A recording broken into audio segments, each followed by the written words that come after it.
رمضان کریم آیا تو اپنے آپ کو اس کے مطابق ہم نے کر لیا ہے. مطلب ہم صرف اسلامک جو ہے وہ اب برانڈ اور کانشیس چیزوں کو دیکھتے ہیں. تو ایسا ہونا نہیں چاہیے. انسان کو اپنے اندر کی تبدیلی لے کر آنی ہے اور اس تبدیلی کے لیے یقیناً پلیٹ فارمز موجود ہیں, علماء ہیں, محراب و منبر سے آواز اٹھتی ہے اور ہمارا یہ حق ہے کہ ہم اپنے دیکھنے والوں کی رہنمائی کریں. کیا اس حوالے سے فرمائیں گے؟ دیکھیں قرآن مجید میں پہلے دنیا کو حسین کرنے کی دعا کے لیے فرمایا گیا, ربنا آتنا فی الدنیا حسنہ وفی الآخرۃ حسنہ.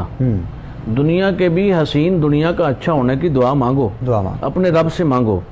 اب یہ جیسے آپ نے فرمایا ہے کہ صرف محرم میں ہم جو ہے وہ دین کی طرف آئیں یا رمضان میں آئیں, تو دیکھیں یہ تو دین اسلام کا یہ عمل نہیں ہے. دین اسلام تو ہر دن کے لیے انسان کے لیے ایک بقا لے کر آتا ہے, ایک سالمیت لے کر آتا ہے, ایک محبت لے کر آتا ہے. اور نبی رحمت صلی اللہ علیہ وآلہ وسلم کی حیات مبارکہ سرکار نے ظاہراً حیات طیبہ کے اندر ہر روز کملی والے کریم آقا نے لوگوں کے ساتھ کس طرح معاملات کیے. بالکل. اور ہر دن کو, یہ تو ہماری باتیں ہیں نا کہ ہم سال میں 1 دن کر لیں یا 10 دن کر لیں یا 4 دن کر لیں, لیکن دین نے تو ہر روز ہمارے لیے عبادت کے لیے رکھا ہے. ہر لمحہ عبادت ہے.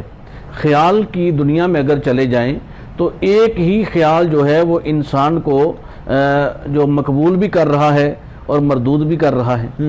یعنی اگر وہ اپنے دل کی جو دنیا ہے جو عمل کرتا ہے لیکن اس میں نیت کو اخلاص کے ساتھ نہیں رکھتا. محرم آئے تو محرم بھی تو اللہ کا مہینہ ہے, اور پورا سال اور بقا, دنیا کی بقا دین کے اندر ہے, سالمیت دین کے اندر ہے. نبی رحمت صلی اللہ علیہ وسلم کو دیکھیں آپ کہ جب دین کا مقام ہے تو ثم دنا فتدلی فکان قاب قوسین او ادنی, لیکن جب دنیا داری ہے تو سرکار جب کاشانہ مبارک میں جلوہ گر ہوتے ہیں تو جناب سیدہ عائشہ صدیقہ رضی اللہ تعالی عنہا پیالے میں پانی جو ہے وہ آپ نوش فرما رہی ہیں, تو سرکار فرماتے عائشہ یہ پانی میرے لیے بھی بچانا, اور بعد میں سرکار فرماتے تو نے لب کہاں لگائے تھے. اللہ.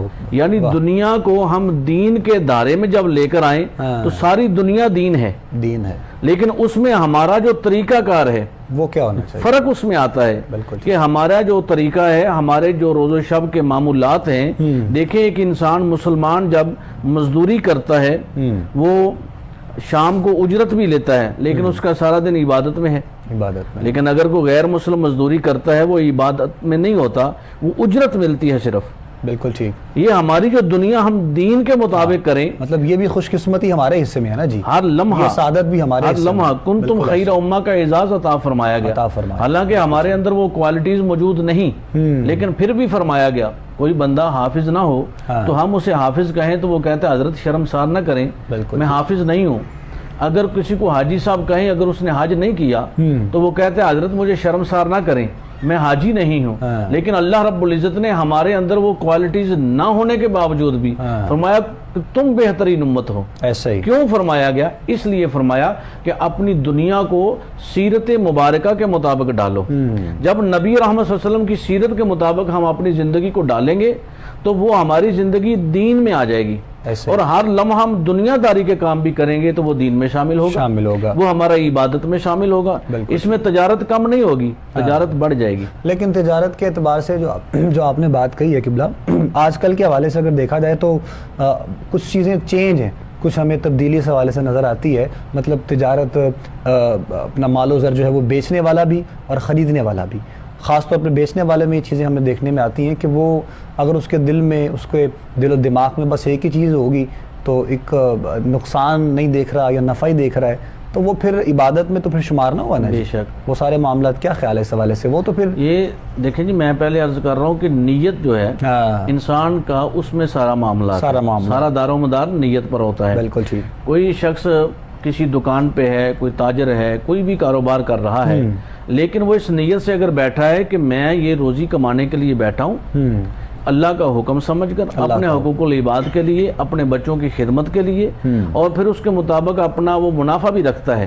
منافع رکھنا جائز ہے, غلط نہیں, طریقہ ہے. لیکن جو چیز وہ دے رہا ہے اس کو بتا کے دے رہا ہے, اور لیکن اس کی نیت کیا ہے کہ مجھ سے لوگوں کو فائدہ بھی ملے. خیر الناس من ینفع الناس, بہترین لوگ وہ ہیں جن سے دوسرے لوگوں کو فائدہ پہنچتا ہے. اور بڑا موقع مل جاتا ہے دکاندار ہمارے بھائیوں کو لوگوں کو فائدہ پہنچانے کے لیے, اور اپنی دکانداری بھی کریں, پیسے بھی کمائیں اور عبادت بھی. بالکل ایسے, اور تعلقات بھی مضبوط ہوتے ہیں نا. بے شک ایسا ہی ہے, لیکن ہم کیا کرتے ہیں, ہم کہتے ہیں کہ نیت میں بھی فطور رہتا ہے, اور جو کاروبار کرتے ہیں پھر ہم اس کو بھی غلط کر لیتے ہیں, اور بعد میں کیا ہوتا ہے کہ حضرت صاحب وظیفہ بتا دیں, پیر صاحب کوئی تعویذ دے دیں, کوئی دم کر دیں, معاملات درست نہیں ہیں, لیکن ہم یہ نہیں دیکھتے کہ ہم نے اپنی اولاد کو کیا کھلایا ہے, ہم اپنے گھر میں جو مال لے کر آئے ہیں وہ مال کیسا تھا, اور ہم نے اس مال کو کیسے استعمال کیا ہے, اور اللہ نے جو ہمیں عطا فرمایا ہے ہم نے اس کو کس طریقے سے خرچ کیا ہے.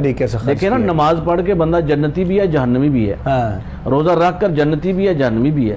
اس کی وجہ کیا ہے؟ فویل للمصلین الذین هم عن صلاتهم ساہون, جو ریاکاری کی نمازیں پڑھتے ہیں, اللہ اکبر, اور جو بندہ اخلاص نیت کے ساتھ نماز پڑھتا ہے. ایسے ہی اسی طرح ہم دنیا داری کے اندر اگر دین کو شاذ و نادر لوگ اللہ ماشاءاللہ شامل کرتے ہیں تو وہ دکھانے کے لیے کہ لوگوں کو پتہ چلے, اور وہ بڑا احسان سمجھ کہ میں دیندار آدمی, اور اگر چند دن بندہ نماز پڑھ لیتا ہے تو وہ بتاتا ہے کہ پیر صاحب میں نے وظیفہ کیا تھا, نمازیں بھی پڑھی ہیں, اور یہ تمام چیزیں تو ہم پہ فرض تھی. ایسے اگر نماز پڑھی ہے, روزہ رکھا ہے تو یہ فرائض میں آتا ہے, لیکن ہمیں اللہ تبارک و تعالیٰ نے جن نعمتوں کی ہمارے اوپر فراوانی فرمائی ہے, اللہ نے اپنی نعمتوں کا نزول فرمایا ہے.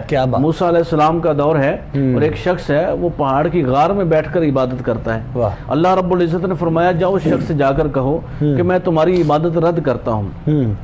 جناب موسیٰ کلیم اللہ علیہ نبینا علیہ السلام جب تشریف لائے تو فرمایا کہ تم اتنے 100 سال سے عبادت کر رہے ہو؟ کہا ہاں جناب کر رہا ہوں. فرمایا پھر اللہ تبارک و تعالیٰ فرماتے ہیں کہ تمہاری عبادت رد کی جاتی ہے. تو وہ بندہ کھڑا ہو کر رقص کرتا ہے, ناز کرتا ہے, خوش ہوتا ہے, وجد میں آ جاتا ہے. آپ فرماتے ہیں تم سنتے ہو میں نے کیا کہا ہے؟ رد کی. اس نے کہا حضور سنتا ہوں. فرمایا رد کی جا رہی ہے. عرض کرتا ہے میں نے رد کرنے یا قبول کرنے کے لیے عبادت نہیں کی, میں نے اللہ کی رضا کے لیے کی ہے.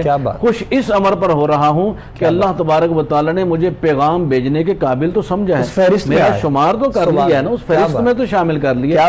تو ہم عبادت کرتے ہیں دکھلاوے کے لیے, دکھانے کے لیے. دینداری میں اگر ہم کچھ کام کرتے ہیں تو ہم بتاتے ہیں کہ میں نے یہ کام کیا ہے. دیکھیں نا, ہم ہماری اپنا بیاہ شادی ہوتے ہیں تو اس میں جو دینداری کا جز کیا ہے, نکاح. اب وہاں اگر ہم کیا کرتے ہیں, ہر کام اپنی مرضی سے کرتے ہیں, لباس 10,000 کا 50,000 کا سب کچھ کرتے ہیں, لیکن جب نکاح کا وقت آتا ہے, حق مہر کا وقت آتا ہے, تو ہم اس وقت دولہے کی حیثیت نہیں دیکھتے. ہم کہتے ہیں جی قاری صاحب شرعی حق میں لکھ لیں, اور پھر اس کے بعد جب آپ اپنی امام مسجد کی خدمت کی طرف آتے ہیں بالکل, تو پھر آپ اس وقت جو انداز ہوتا ہے, جو طریقہ کار ہوتا ہے, وہ قابل دیدی